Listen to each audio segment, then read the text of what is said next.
Welcome to the Daily Chronological Bible. My name's Hunter, and we are reading through the Bible in chronological order as a single story. And that story is all about Jesus.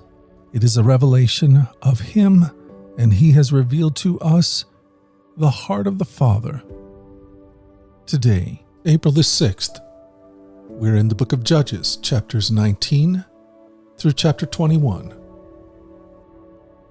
From the New Living Translation, this is the word of the Lord. Judges 19. Now in those days Israel had no king.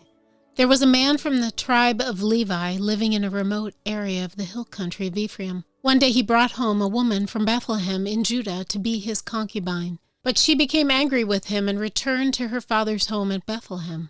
After about 4 months, her husband set out for Bethlehem to speak personally to her and persuade her to come back.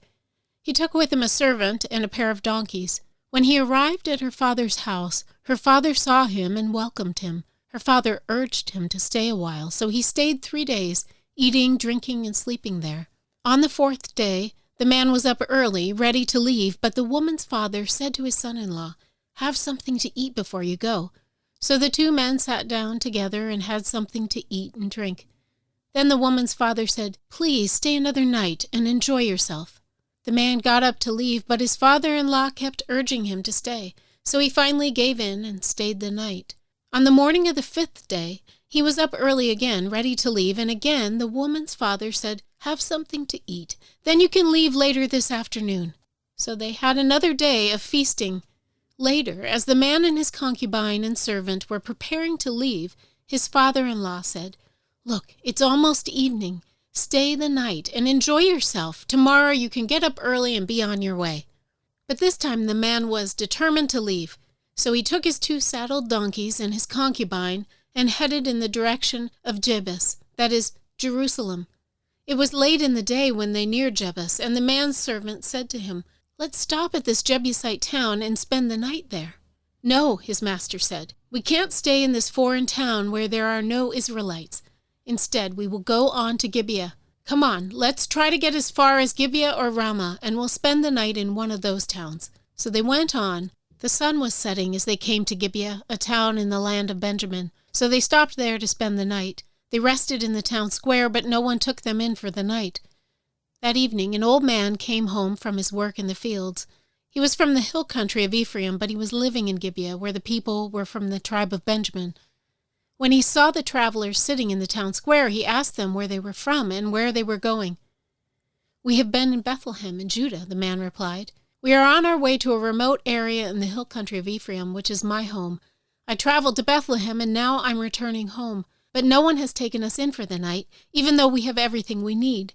We have straw and feed for our donkeys and plenty of bread and wine for ourselves." "You are welcome to stay with me," the old man said. "I will give you anything you might need, but whatever you do, don't spend the night in the square." So he took them home with him and fed the donkeys. After they washed their feet, they ate and drank together. While they were enjoying themselves, a crowd of troublemakers from the town surrounded the house. They began beating at the door and shouting to the old man, "Bring out the man who is staying with you so we can have sex with him." The old man stepped outside to talk to them. "No, my brothers, don't do such an evil thing, for this man is a guest in my house, and such a thing would be shameful. Here, take my virgin daughter and this man's concubine. I will bring them out to you, and you can abuse them and do whatever you like, but don't do such a shameful thing to this man." But they wouldn't listen to him. So the Levite took hold of his concubine and pushed her out the door.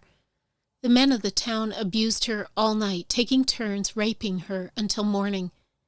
Finally, at dawn, they let her go. At daybreak, the woman returned to the house where her husband was staying. She collapsed at the door of the house and lay there until it was light. When her husband opened the door to leave, there lay his concubine, with her hands on the threshold. He said, "Get up, let's go." But there was no answer. So he put her body on his donkey and took her home. When he got home, he took a knife and cut his concubine's body into 12 pieces. Then he sent 1 piece to each tribe throughout all the territory of Israel. Everyone who saw it said, "Such a horrible crime has not been committed in all the time since Israel left Egypt. Think about it. What are we going to do? Who's going to speak up?" Judges 20. Then all the Israelites were united as one man, from Dan in the north to Beersheba in the south, including those from across the Jordan in the land of Gilead. The entire community assembled in the presence of the Lord at Mizpah. The leaders of all the people and all the tribes of Israel, 400,000 warriors armed with swords, took their positions in the assembly of the people of God. Word soon reached the land of Benjamin that the other tribes had gone up to Mizpah. The Israelites then asked how this terrible crime had happened. The Levite, the husband of the woman who had been murdered, said, "My concubine and I came to spend the night in Gibeah, a town that belongs to the people of Benjamin. That night, some of the leading citizens of Gibeah surrounded the house, planning to kill me, and they raped my concubine until she was dead. So I cut her body into 12 pieces and sent the pieces throughout the territory assigned to Israel, for these men have committed a terrible and shameful crime. Now then, all of you, the entire community of Israel, must decide here and now what should be done about this." And all the people rose to their feet in unison and declared, "None of us will return home. No, not even one of us. Instead, this is what we will do to Gibeah. We will draw lots to decide who will attack it. 1/10 of the men from each tribe will be chosen to supply the warriors with food, and the rest of us will take revenge on Gibeah of Benjamin for this shameful thing they have done in Israel." So all the Israelites were completely united, and they gathered together to attack the town. The Israelites sent messengers to the tribe of Benjamin, saying, "What a terrible thing has been done among you! Give up those evil men, those troublemakers from Gibeah, so we can execute them and purge Israel of this evil." But the people of Benjamin would not listen. Instead, they came from their towns and gathered at Gibeah to fight the Israelites. In all, 26,000 of their warriors, armed with swords, arrived in Gibeah to join the 700 elite troops who lived there. Among Benjamin's elite troops, 700 were left-handed, and each of them could sling a rock and hit a target within a hair's breadth without missing. Israel had 400,000 experienced soldiers armed with swords, not counting Benjamin's warriors. Before the battle, the Israelites went to Bethel and asked God, which tribe should go first to attack the people of Benjamin? The Lord answered, "Judah is to go first." So the Israelites left early the next morning and camped near Gibeah. Then they advanced towards Gibeah to attack the men of Benjamin. But Benjamin's warriors who were defending the town came out and killed 22,000 Israelites on the battlefield that day. But the Israelites encouraged each other and took their positions again at the same place they had fought the previous day, for they had gone up to Bethel and wept in the presence of the Lord until evening. They had asked the Lord, "Should we fight against our relatives from Benjamin again?" And the Lord had said, "Go out and fight against them." So the next day they went out again to fight against the men of Benjamin. But the men of Benjamin killed another 18,000 Israelites, all of whom were experienced with the sword. Then all the Israelites went up to Bethel and wept in the presence of the Lord and fasted until evening. They also brought burnt offerings and peace offerings to the Lord. The Israelites went up seeking direction from the Lord. In those days the Ark of the Covenant of God was in Bethel, and Phinehas, son of Eleazar and grandson of Aaron, was the priest. The Israelites asked the Lord, "Should we fight against our relatives from Benjamin again, or should we stop?" The Lord said, "Go. Tomorrow I will hand them over to you." So the Israelites sent an ambush all around Gibeah. They went out on the third day and took their positions at the same place as before. When the men of Benjamin came out to attack, they were drawn away from the town, and as they had done before, they began to kill the Israelites. About 30 Israelites died in the open fields and along the roads, one leading to Bethel and the other leading back to Gibeah. Then the warriors of Benjamin shouted, "We're defeating them as we did before." But the Israelites had planned in advance to run away so that the men of Benjamin would chase them along the roads and be drawn away from the town. When the main group of Israelite warriors reached Baal Tamar, they turned and took up their positions. Meanwhile, the Israelites hiding in ambush to the west of Gibeah jumped up to fight. There were 10,000 elite Israelite troops who advanced against Gibeah. The fighting was so heavy that Benjamin didn't realize the impending disaster. So the Lord helped Israel defeat Benjamin, and that day the Israelites killed 25,100 of Benjamin's warriors, all of whom were experienced swordsmen. Then the men of Benjamin saw that they were beaten. The Israelites had retreated from Benjamin's warriors in order to give those hiding in ambush more room to maneuver against Gibeah. Then those who were hiding rushed in from all sides and killed everyone in the town.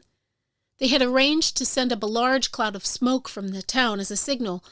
When the Israelites saw the smoke, they turned and attacked Benjamin's warriors. By that time, Benjamin's warriors had killed about 30 Israelites, and they shouted, "We're defeating them as we did in the first battle." But when the warriors of Benjamin looked behind them and saw the smoke rising into the sky from every part of the town, the men of Israel turned and attacked. At this point, the men of Benjamin became terrified because they realized disaster was close at hand. So they turned around and fled before the Israelites toward the wilderness. But they couldn't escape the battle, and the people who came out of the nearby towns were also killed. The Israelites surrounded the men of Benjamin and chased them relentlessly, finally overtaking them east of Gibeah. That day, 18,000 of Benjamin's strongest warriors died in battle. The survivors fled into the wilderness toward the rock of Rimmon, but Israel killed 5,000 of them along the road. They continued the chase until they had killed another 2,000 near Gidom. So that day the tribe of Benjamin lost 25,000 strong warriors armed with swords, leaving only 600 men who escaped to the rock of Rimmon, where they lived for 4 months. And the Israelites returned and slaughtered every living thing in all the towns, the people, the livestock, and everything they found. They also burned down all the towns they came to. Judges 21. The Israelites had vowed at Mizpah, "We will never give our daughters in marriage to a man from the tribe of Benjamin." Now the people went to Bethel and sat in the presence of God until evening, weeping loudly and bitterly. "O Lord, God of Israel," they cried out, "why has this happened in Israel? Now one of our tribes is missing from Israel." Early the next morning, the people built an altar and presented their burnt offerings and peace offerings on it. Then they said, "Who among the tribes of Israel did not join us at Mizpah when we held our assembly in the presence of the Lord?" At that time they had taken a solemn oath in the Lord's presence, vowing that anyone who refused to come would be put to death. The Israelites felt sorry for their brother Benjamin and said, "Today one of the tribes of Israel has been cut off. How can we find wives for the few who remain, since we have sworn by the Lord not to give them our daughters in marriage?" So they asked, "Who among the tribes of Israel did not join us at Mizpah when we assembled in the presence of the Lord?" And they discovered that no one from Jabesh-Gilead had attended the assembly. For after they counted all the people, no one from Jabesh-Gilead was present. So the assembly sent 12,000 of their best warriors to Jabesh-Gilead with orders to kill everyone there, including women and children. "This is what you are to do," they said. "Completely destroy all the males and every woman who is not a virgin." Among the residents of Jabesh-Gilead, they found 400 young virgins who had never slept with a man, and they brought them to the camp at Shiloh in the land of Canaan. The Israelite assembly sent a peace delegation to the remaining people of Benjamin who were living at the rock of Rimmon. Then the men of Benjamin returned to their homes, and the 400 women of Jabesh-Gilead who had been spared were given to them as wives, but there were not enough women for all of them. The people felt sorry for Benjamin because the Lord had made this gap among the tribes of Israel. So the elders of the assembly asked, "How can we find wives for the few who remain, since the women of the tribe of Benjamin are dead? There must be heirs for the survivors so that an entire tribe of Israel is not wiped out. But we cannot give them our own daughters in marriage because we have sworn with a solemn oath that anyone who does this will fall under God's curse."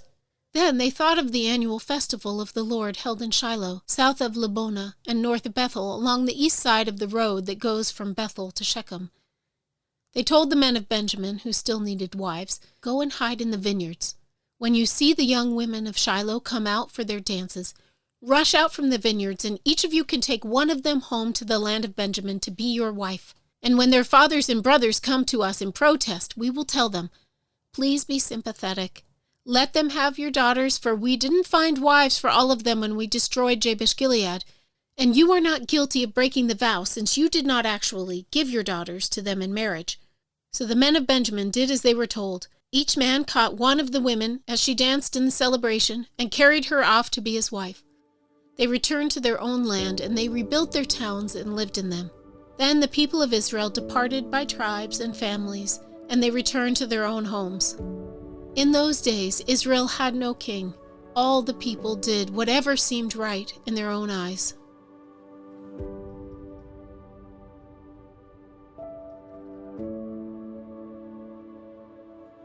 Thank you for joining us at the Daily Chronological Bible. You can find out more about our other podcasts at dailyradiobible.com, where people from all around the world come to join us in this journey through the Scriptures, where we allow the Scriptures to point us to the God who is love, the God revealed to us fully in Jesus. Again, that website is dailyradiobible.com. Until tomorrow, let's go forward in God's joy. Let's let His joy be our strength. And let us always remember this, that you are loved.